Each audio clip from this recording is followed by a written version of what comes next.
Welcome to A Journey with Food, Body, and Life podcast, a show for self led women who are ready to step into their own transformation with food and body.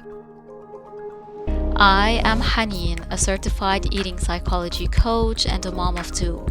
I believe it's time for a deeper approach to our nutritional health, one that not only helps us heal with food and body, but also heal with our life. Join me each week for guidance on your journey so that together we'll find your way back to fully loving yourself. If you are tired of the mainstream approaches and you want to go deeper to heal with the root causes of your challenges like emotional eating, binge eating, body image issues, and you're ready to live in peace and freedom, then this is the perfect show for you.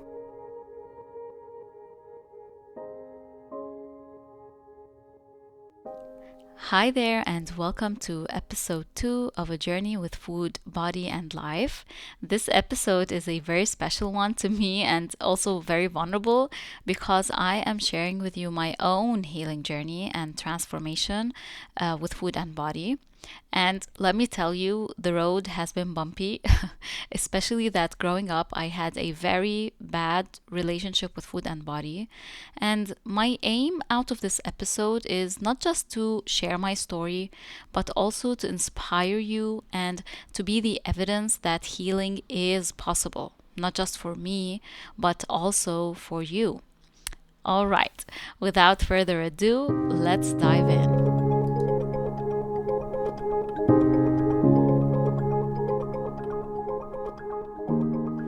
It all started way back when I was a child. I was the only chubby child in my family. I often heard comments about my body and my eating. Most of the comments were made with maybe the best intentions, I suppose, by the people around me. But in a child's mind and in my subconscious, it wasn't. It wasn't registered that way.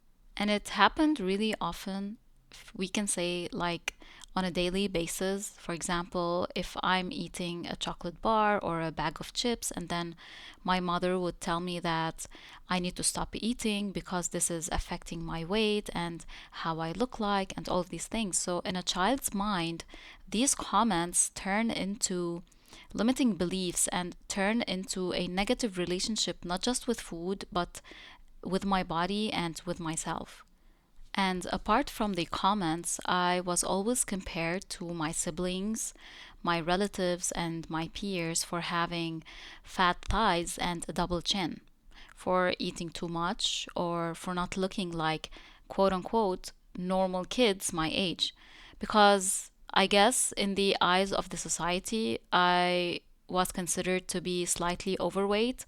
But now, as an adult and with a person who has a healthy relationship with food and body, when I look back at my pictures as the young me and just looking at the pictures of a young child, I'm not considered overweight.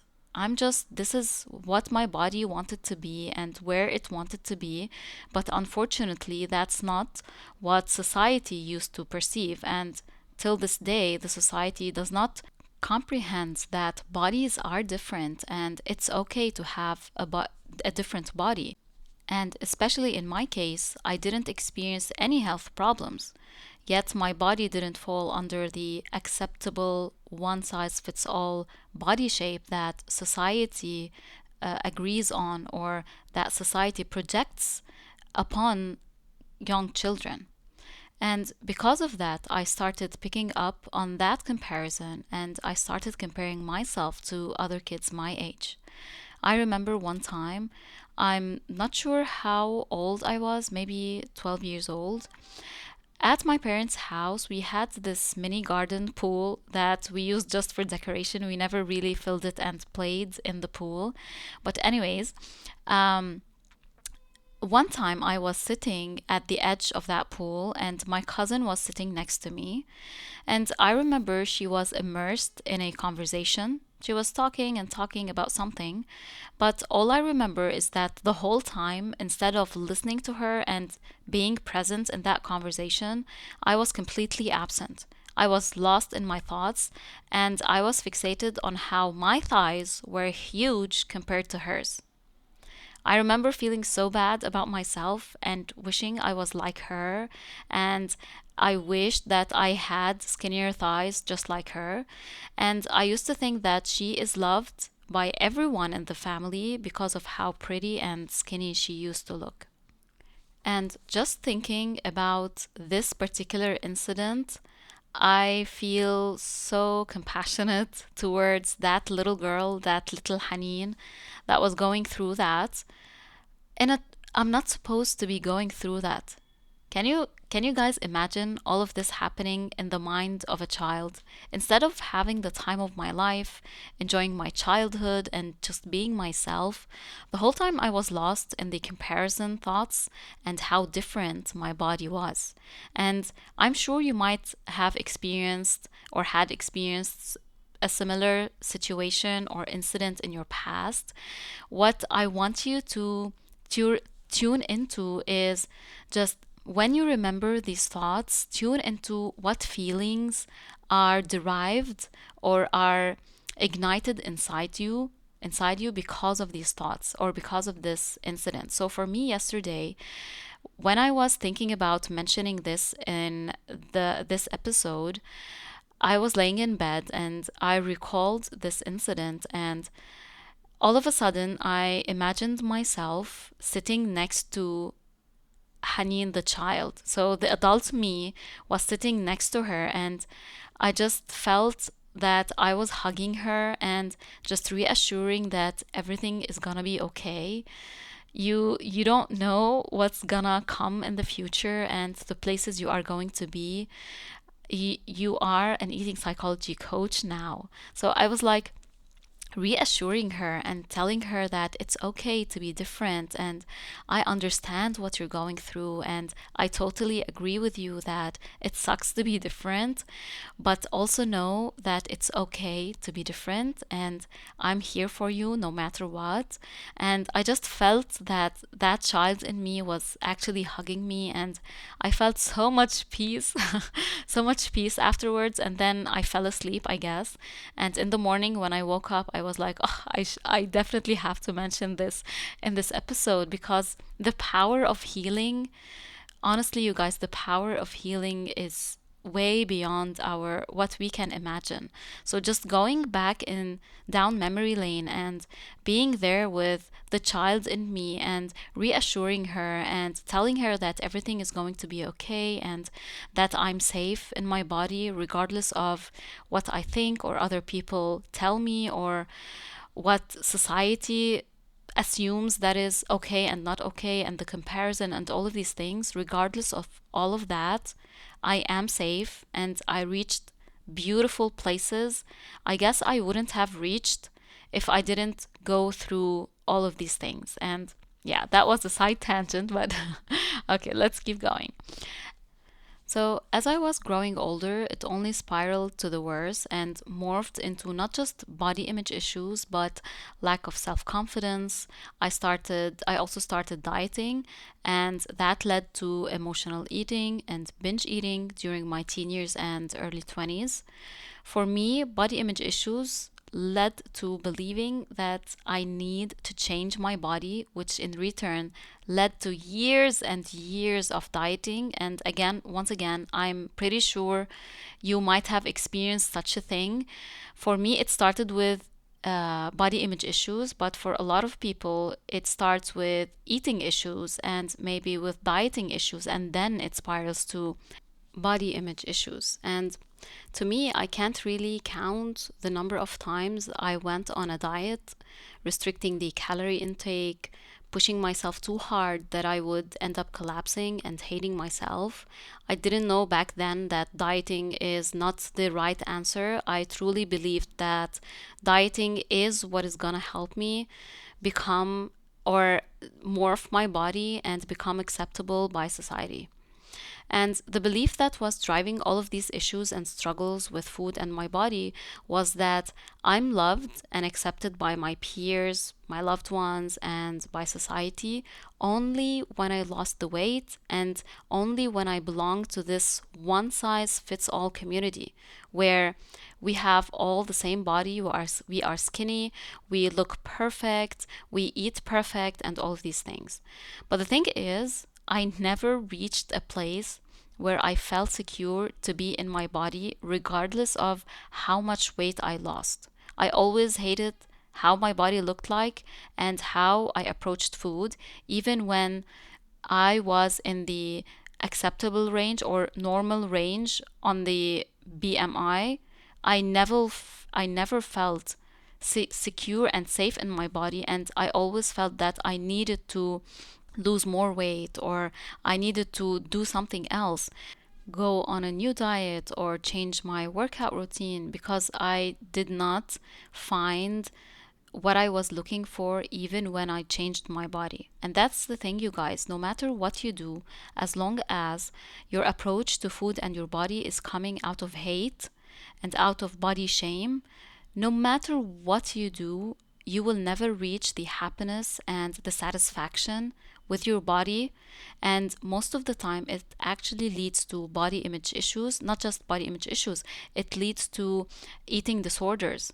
For example, like anorexia, bulimia, and binge eating. So that's why changing our approach and the mindset of how we are approaching and perceiving our food and body is the key to better health and to free ourselves from our body image issues and our eating disorders and the all the challenges we go through with body and food. And for me, when I was in this dieting cycle and body hate cycle, I would go into phases of depression, into phases of helplessness. No matter what I do, nothing is I can't change who I am, or I can't change my body. And of course, phases of hopelessness. It's like no matter what I do, I will never reach that place. And not in a place of aha moment. It's like, oh, well, no matter what diet I do, it's not gonna help. Let me find another more supportive approach. I got it from a place of, oh, I'm a loser. Nothing is working with me because I'm a loser. So, a few years later, we're talking teenage years here, I started comparing myself to movie stars and actresses. I would dream of having their body, this slim, fit figure that is attractive and loved by everyone around them. And the promise in these movies, the promise of the happy ever after love and life, when all the movie is fixated on love at the first sight and how the character looks pretty in that dress and everyone is in awe of how she looks like. I remember in the late 1990s and probably early 2000s when almost every movie I watched included some sort of character transformation, you know? So for me, I recall watching The Princess Diaries. I don't know if you are familiar with this movie or you have watched it. I know I have watched it countless times and I was obsessed with it, where the main character, who was played by Anne Hathaway, had gotten a royal body transformation at some point in the movie. And you know, the usual transformation to make the girl look prettier. So they changed their body. They changed the changes they did were, like, for example, changing the hair, the eyebrows, change the teeth, fix their teeth, the way she dressed, and whatnot. And then comes the moment where all of this is locked in the mind of a teenager, especially in my mind, when the other characters in the movie got shocked and expressed their awe in how she looked like after the transformation. You know, this moment when she comes out of the into the room where everyone is waiting to see how she looks like now after the changes. And of course, the compliments of everyone around her that she looks way prettier, and only then the boy, would fall in love with her.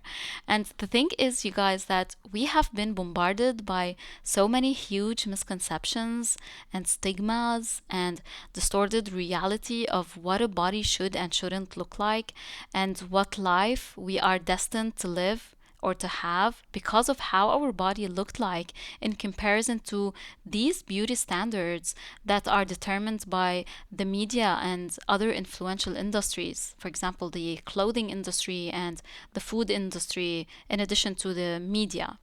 This is not just true with movies, but it is everywhere, like in advertisement, in social media, in magazines, even in our society, in our day to day conversations and social situations and social settings. And even in the workplace where we are forced or we are, I don't know, treated lesser than if we were in a different body or we appear to be in a bigger body than the usual.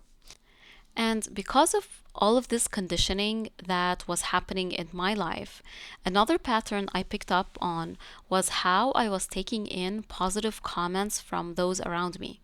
So I struggled with taking in quote unquote good comments made by other people around me about my looks or how pretty my clothes are. In my head, in my head, I wouldn't believe them, and I would think that of course they are lying. They are saying this just to be nice, or maybe because I told them their clothes are nice, and out of being polite, they are reciprocating the comment. And this pattern kept showing up not just with my body image and with my appearance, but also in the other areas of my life, unfortunately. So when someone told me my work is good or they appreciate my work, or after a client session, I maybe receive a good feedback from them, in my mind, I would find it really hard to believe the feedback because in my head, I'm like, oh, of course they're saying that because they want to be nice, or maybe they are afraid to tell me the truth, and then I wouldn't believe that. And thank goodness, after bringing awareness into that, I started healing and shifting this pattern. Till this day, I sometimes find it really hard to accept accept the truth to this comment or to this feedback. I'm still trying to heal with that. So it is taking me some time, and that's okay as long as I am actually healing with it. So this was mainly my body image issues in a nutshell, which, as I mentioned earlier, has spiraled into years and years of dieting. So the first time I started dieting, let's talk about a little bit about my dieting experiences. So the first time I started dieting, I believe I was probably 15 years old, and it all started innocently, So in a teen's head, picking up on the diet culture talk around me and from the media, the first thing I did was restrict the snacks and sugars, because this is actually what was the most common comment I used to receive from those around me, that, oh, I shouldn't eat that much sugar, or I don't need to eat that chocolate bar, or I shouldn't be eating that bag of chips, and anything that has to do with snacks. I always used to get comments the most on these. So for me, here's where my dieting, let's say, era started, by cutting down on snacks and sugary foods. And of course, as a teenager, that was really difficult because it was really good. It was tasty. I really enjoyed snacks. But the thing is, I forced myself to stop them. And when I did, I guess it lasted a couple of weeks. And then I lashed back and I started consuming a lot. And then from here, I picked up on emotional eating, and one thing led to another. I started picking up on more diet rules. So the next thing that I tried was cutting down on carbs. And I remember I used to go to school. I would have my snack box or lunch box, if we can say. What I had for lunch was salad and white cheese on top. that's all what I ate. And my friends would be having their lunch, enjoying their meals, and all that. And the thing is, I didn't just feel like restriction, and I can't, I felt miserable about eating just this every single day, again and again and again. What made things worse was actually the talk of my friends and their comments about how my willpower, or how willpower I have to eat this every single day, and bravo Haneen, keep going, you're doing really good. But in fact, inside I was miserable. I wanted to eat what they were eating, but I didn't want to gain weight. I wanted to eat what they were eating, and I wanted to be in their body size and shape. But that would have been impossible for me because that wasn't my body. So for months, I stayed eating the same meal and feeling desperate. And of course, after I go home, the emotional eating would emerge because I literally wasn't eating enough during the day. And of course, when this failed, when I couldn't muster that willpower to keep going, because this is very normal, by the way, you guys, I adopted another diet rule, which was fat is bad. So this was very common, and it was the highlight of the diet industry in early 2000s, that that fat is bad, or maybe in the late 1990s. So diet is bad, and excuse me, fat is bad, and I shouldn't be consuming fat. So here I even eliminated fat. So I don't know what I was eating. Looking back at what I was eating, I really don't know what I was eating, because everything was considered bad in my head. So, yes, I would be eating the lunch my mom prepared, but I was worried the whole time that, oh, I'm overeating this, I shouldn't be eating that.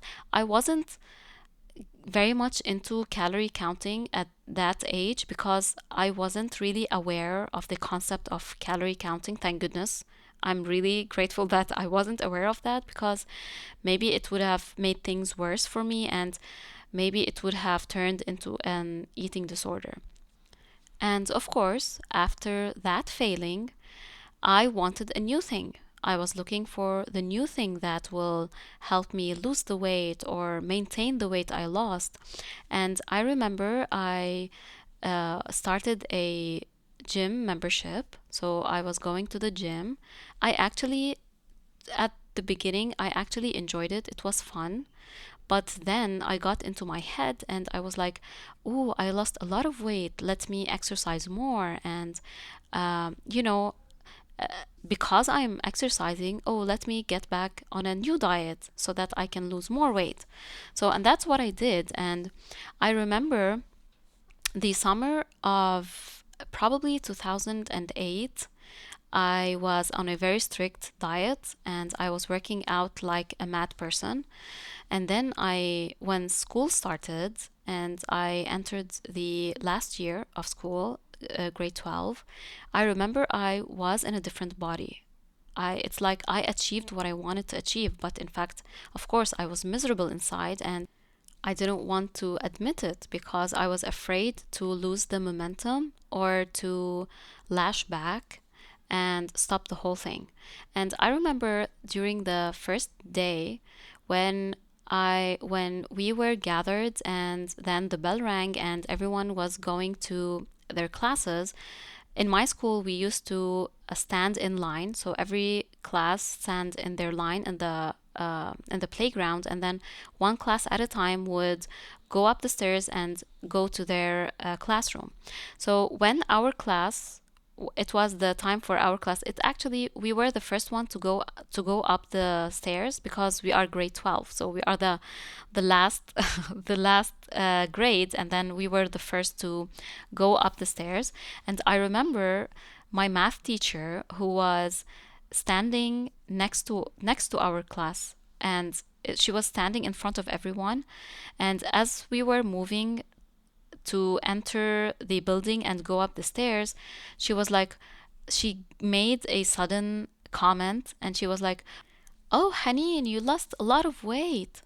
And then the class, and then our class kept going forward, and then we entered the class. And that moment, it was like I was recognized for losing weight. For a period of time, it felt really good that, wow, this teacher acknowledged that I lost weight in front of everyone in the playground, you know? So, and especially that teacher in particular, she had a very beautiful body. When I was young, I appreciated her body and I wanted to be like her. So hearing that from her and getting that uh, confirmation and validation from her is like a very big deal. But then what happened next is that I lost my momentum and the diet started failing because, well, first of all, I was restricting and my body entered into the famine state and it just wanted nutrition. So a couple of weeks later, I was eating mad and I was eating a lot. And of course, the stress of school and the peer pressure and all of these things all affect how I approached food. And then emotional eating emerged. So now, after being the one losing the weight and everyone acknowledging that, now I have to face the worst fear of all, which is then gaining the weight and being exposed to my peers and to my school that I gained weight. So here I was like, oh, what are they going to say about me? The projections, I shouldn't have done that, and all these things. So it just got worse and worse as I was going in from one diet to the other.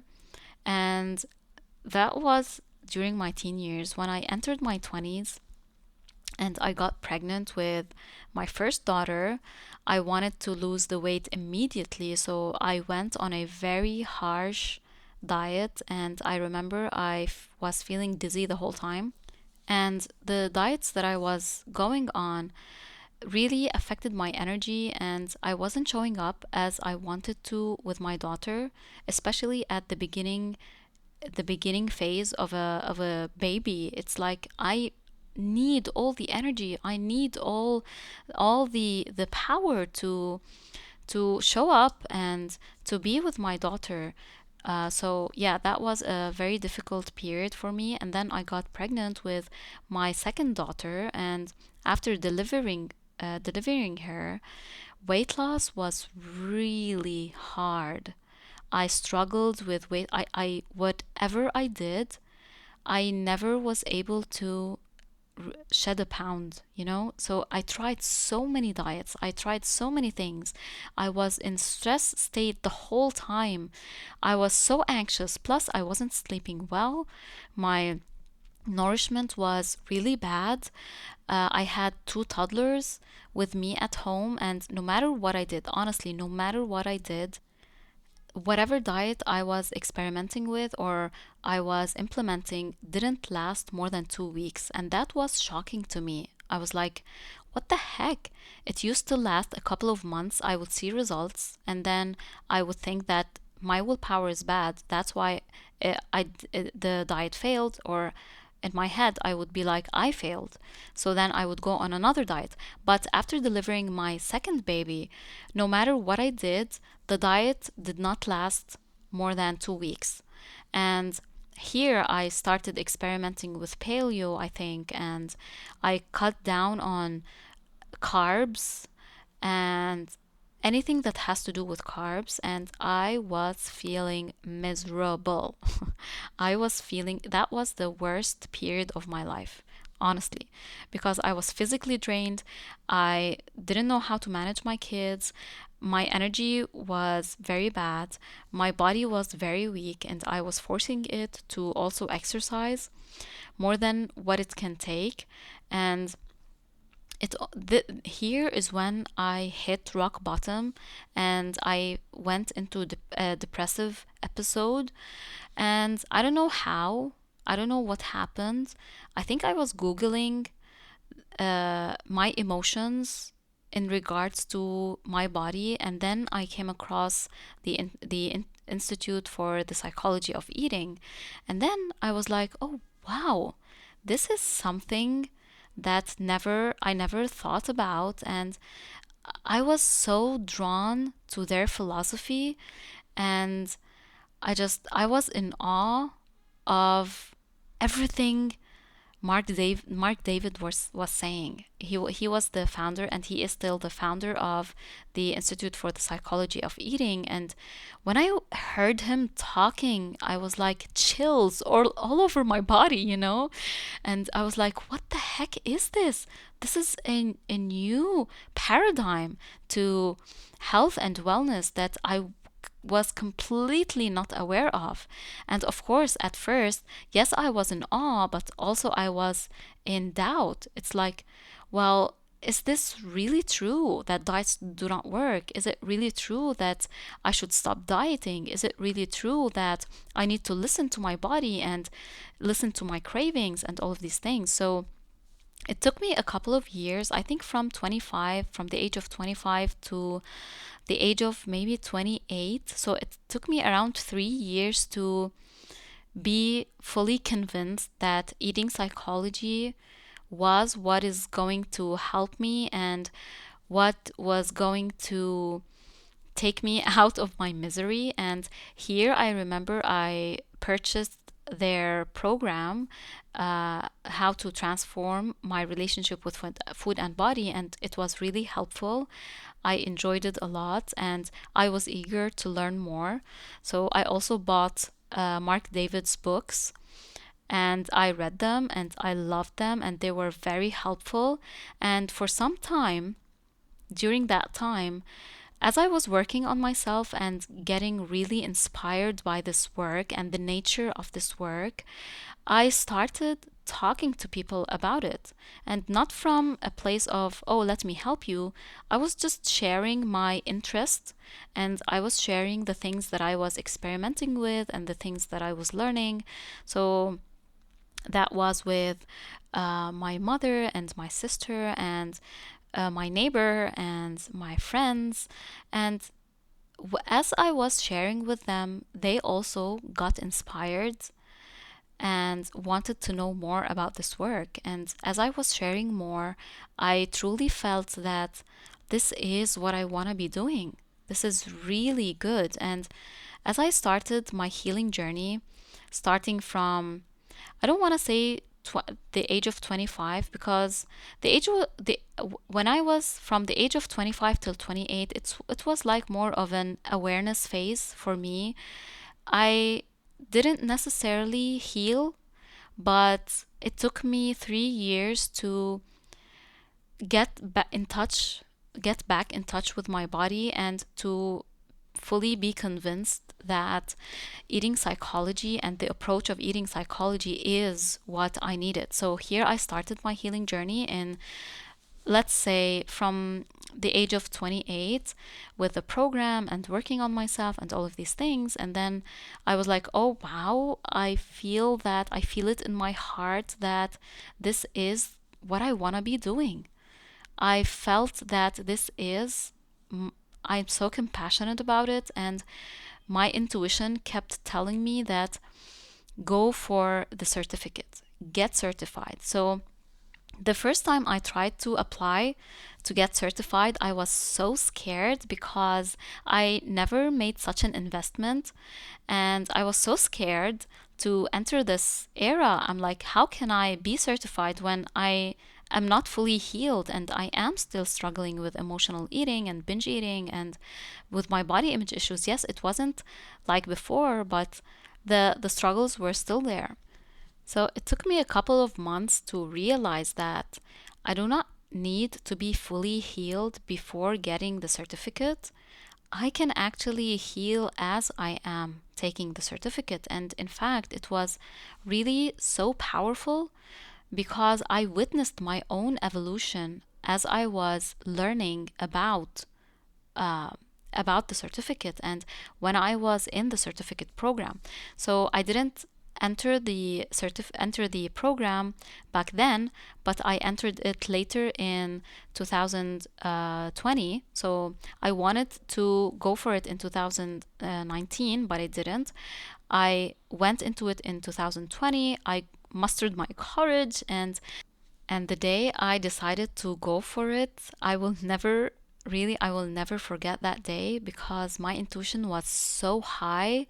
And although there were a lot of fears, but my intuition was so, so loud. And I'm so grateful that I did listen to my intuition because this experience by itself, getting certified and becoming an eating psychology coach, is honestly one of the most aligned steps I have taken, not just in my career, but also for me, for myself.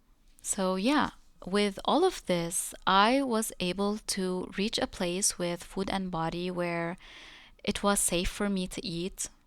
I started accepting my body the way it is. My anxiety levels have decreased significantly in regards to food. I stopped binge eating. I was still experiencing emotional eating, but it wasn't as severe as it used to be. And I started enjoying food and enjoying life and not worrying about how much calories this has, or when we go out to dine or to eat out with my family or friends, I'm present and I'm there and I'm enjoying the experience. And before, I would have, I don't know, freaked out about going out. And I remember, wanted to mention this earlier. I remembered when I was in the dieting era. So when we used to go out and to go out to friends' house and all of that, in our culture, food is one of the ways we honor our guests. So when we go to a friend's place, they wanna serve us food and the delicious food they have and offer us a lot of things and all that. So I would restrict all day because I know that when I go to that friend's place, they are going to offer a lot of food. And in my head, I wanted to enjoy the food, but also I wanted to eat normally in front of them. So, what would happen is because of years of dieting, first of all, my internal system got really affected by all of the changes and the dieting and the restriction. And so my gut and my digestive system got really weak.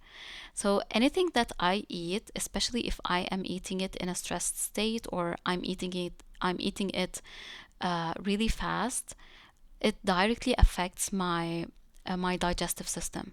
So when after a whole day of restricting and not eating much, when I go to that friend's place and I would start eating, I immediately feel gases and bloating, and that was really uncomfortable.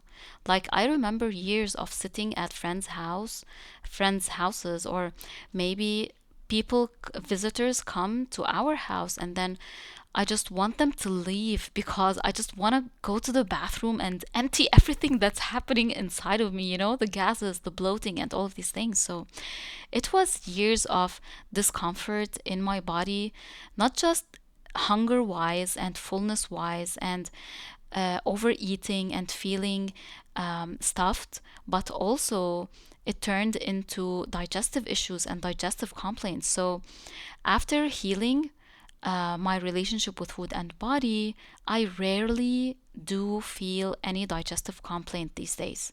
And I know this might sound different from one person to the other. So some people would still experience digestive complaints, and it depends on the medium and the gut and all of these things. But for me, thank goodness, I was able to heal also my digestive system when I healed my relationship with food and my body.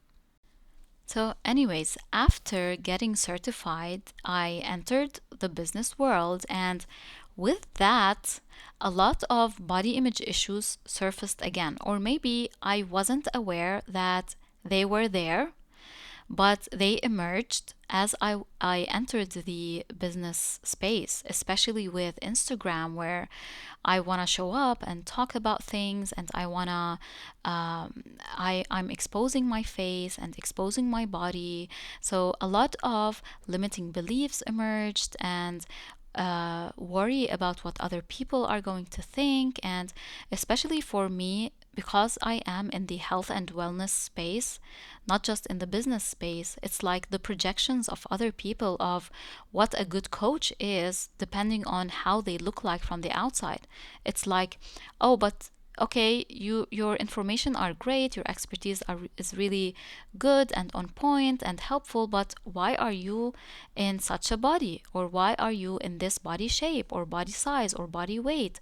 So it's like, especially for us in professionals in the health and wellness space, it's like our body shape is always compared to our expertise. How can you be successful if you are in this body shape? How can you help me reach the outcome that I want if you are in this shape? So I also had to work on this as well, the projections of others, and also the projections or the pressure that I was putting on myself, that I need to be in a better shape and body size and weight to be able to convince others that I am good enough and I can help you and all of these things. So in fact, my body shape and size has nothing to do with my expertise, and I'm actually aligned with my own message, and that is, we don't want to force our bodies to be in a place it doesn't want to be at.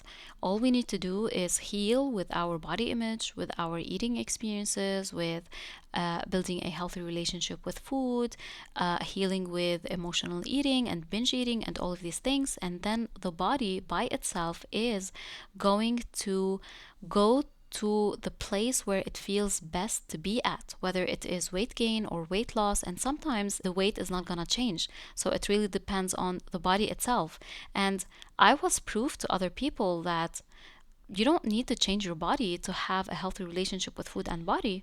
You don't need to be in a specific weight or body shape or size to be considered healthy. I'm not in a body shape or size that is considered by the beauty standard to be the fit and maybe the slim figure, whatever it is, but I have the healthiest relationship with food and body I have ever had in my whole life.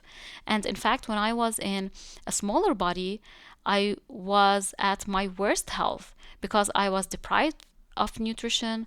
My period was all over the place. My mood was all over the place. I was anxious the whole time. I was worried about food and all of these things. Yes, I was in a less weight, let's say, but internally I was feeling my worst.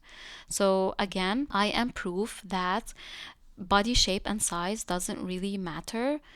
What matters is how you feel inside. What matters is that we heal with our relationship with food and body, and we live in peace and freedom, and then we let the body be where it wants to be, regardless of the BMI scale or the beauty standards or the projections of others and the stigma and all of these things. So, with everything that I went through from a younger age until now, I learned that all of these challenges were there to teach me a very valuable lesson, and that is to tune inwards, to work on my inner world before thinking about working on my outer world, and to accept myself for who I am, because no matter how want to change my body, if I don't accept who I am, it will actually never change. And change starts from the inside. The work I have done to heal in my relationship with and body was honestly the greatest achievement, or one of the greatest breakthroughs I have had in my life. And that's why I'm so passionate about it, because it didn't only help me change and heal my relationship with food and body, but it also led me to change my relationships and to change how I'm showing up in life, and to learn how to heal with my emotions, especially when emotional eating was triggered. And so, you guys, everything we go through with food and body is a reflection and is actually mirroring what we are experiencing in life, whether it is with stress, whether it is in relationships, whether it is how we perceive ourselves and the pressure we put on ourselves and our limiting beliefs and the all or nothing thinking, and to get the approval from others instead of trusting who we are and appreciating who we are and leading ourselves with compassion and with power and with confidence. So that's all what healing in our relationship with food and body is all about. And I'm so blessed and grateful for my healing journey and for all the opportunities that unfold for me to guide others along their own healing and their breakthroughs. All right, you guys, that's it for today. I wish that this episode brought you so much inspiration to keep going, to heal, to maybe start your own healing journey, or to keep going in your healing journey. Thank you so much for tuning in, and I will see you next week.